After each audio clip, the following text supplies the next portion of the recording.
गुरुर्ब्रह्मा गुरुर्विष्णू गुरुर्देवो महेश्वरा गुरुर साक्षात परब्रह्म तस्मै श्री गुरवे नमः। जय श्री कृष्ण, श्री स्वामी समर्थ।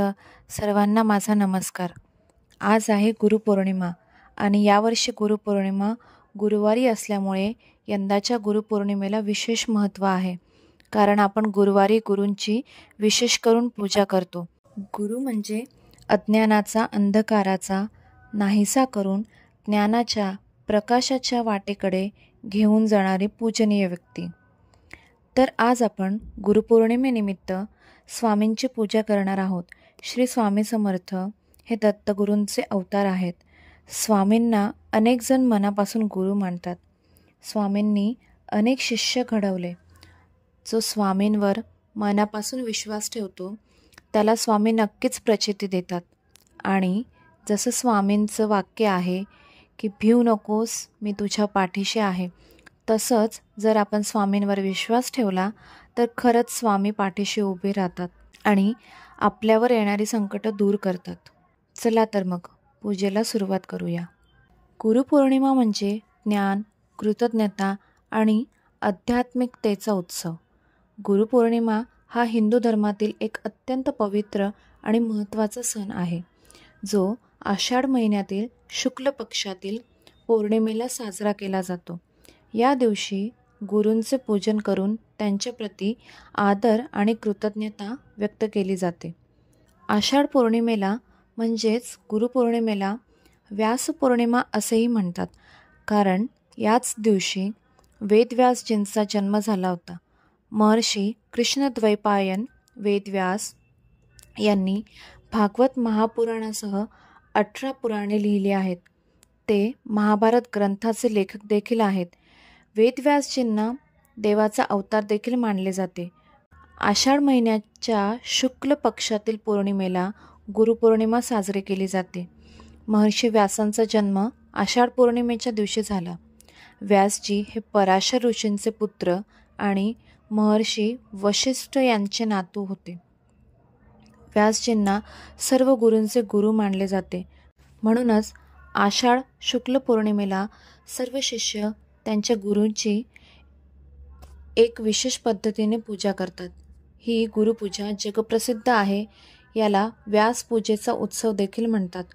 महर्षी वेदव्यास यांचा जन्म सुमारे 3000 वर्षांपूर्वी आषाढ शुक्ल पौर्णिमेला झाला होता। गुरुपौर्णिमा हा सण साजरा करण्यामागील मुख्य कारण म्हणजे महर्षी वेदव्यास यांचा जन्मदिन। महर्षी वेदव्यास भगवान विष्णूंचे अंश म्हणून पृथ्वीवर आले असे म्हटले जाते। त्यांच्या वडिलांचे नाव ऋषी पराशर आणि आईचे नाव सत्यवती होते। त्यांना लहानपणापासूनच अध्यात्माची आवड होती। ते पूर्ण करण्यासाठी त्यांनी आपल्या आईवडिलांकडे देवाचे दर्शन घेण्याची इच्छा व्यक्त केली आणि जंगलात तपश्चर्या करण्यास सुरुवात केली। पण त्यांच्या आईवडिलांना त्यांची ही इच्छा मान्य नव्हती। त्यांनी ती नाकारली। महर्षी वेदव्यास यांनी आईकडे हट्ट धरून तपश्चर्या करण्यासाठी वनात ते गेले। त्यांनी त्या ठिकाणी कठोर तपश्चर्या केली आणि या तपश्चर्येमुळे त्यांना संस्कृत भाषेत प्रावीण्य प्राप्त झाले। त्यानंतर त्यांनी 4 वेदांचा विस्तार केला। त्यांनी महाभारत, 18 महापुराण आणि ब्रह्मास्त्र रचले। त्यांना वरदान देखील मिळाले होते। त्यामुळे हिंदू धर्मात वेदव्यास यांना देव म्हणून पूजले जाते।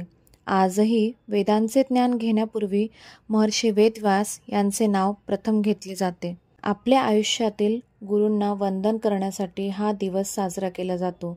मग ते गुरु ज्यांना आपण आपल्या आयुष्यातील पहिले गुरु मानतो ते असतात आपले आईवडील। या दिवशी त्यांचे पूजन देखील केले जाते।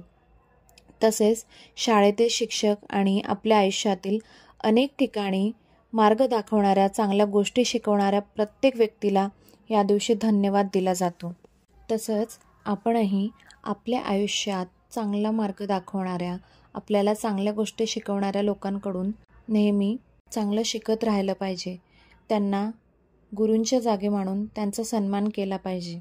आपला सभोवतालचा निसर्ग, पंचमहाभूत, झाडं, प्राणी, अशा अनेक निसर्गातले गोष्टी आणि आपल्या दैनंदिन जीवनातील आपल्या आयुष्यात आपल्याला प्रत्येक पावलावर अनेक चांगल्या गोष्टी शिकवणाऱ्या व्यक्ती किंवा ज्याही चांगल्या गोष्टी आपण एखाद्या व्यक्तीकडून, एखाद्या कृतीमधून किंवा एखाद्या घटनांमधून शिकू शकतो, त्याला आपण गुरुचं स्थान देऊन चांगल्या गोष्टी आपण आपल्या आयुष्यात सतत शिकल्या पाहिजे.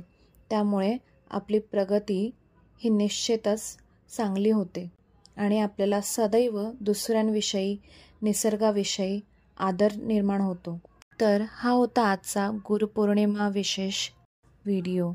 तुम्हाला आवडला असेल तर नक्की लाईक करा, शेअर करा. प्लीज चॅनलला सबस्क्राईब करा आणि जास्तीत जास्त लोकांपर्यंत शेअर करा. जय श्री कृष्ण.